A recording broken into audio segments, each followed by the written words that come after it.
قال الله تبارک و تعالی و تعاونوا علی البر والتقوى ولا تعاونوا علی الاثم والعدوان. به اطلاع عموم جوانان شهرک اسلام قلعه و هما و مرکز کوهستان، عموم ملت شریف و مجاهد و ملت با عقیده و با اخلاص، ملتی که هم طول تاریخ مرزبان سرحد بودند و مرزبان سرحد هستند، مردم با همت و غیور و شجاع مرز.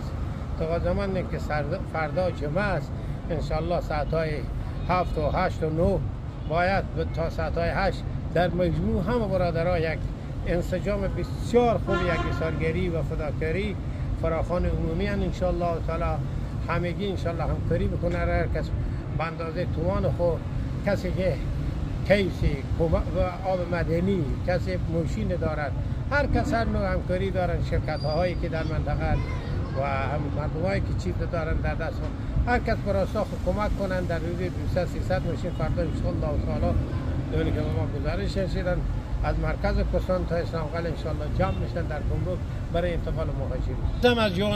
بازم از جوانای عزیز خود تشکر میکنم که قبلا واقعا جوانا همکاری کردن با مشوره علمای منطقه، همکاری خوب کردن، بشتافتن به کمک مهاجرین. 200-300 ماشین انتقال در هرات دادن مهاجرین. حالا هم باز همین مرحله دوم است.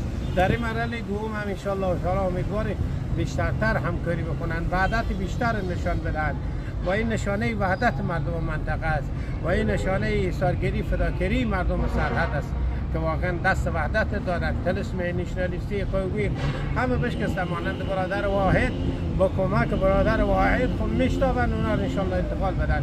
ما واقعا از جوانان نمیخوام با چی زبان تشکر میکنم.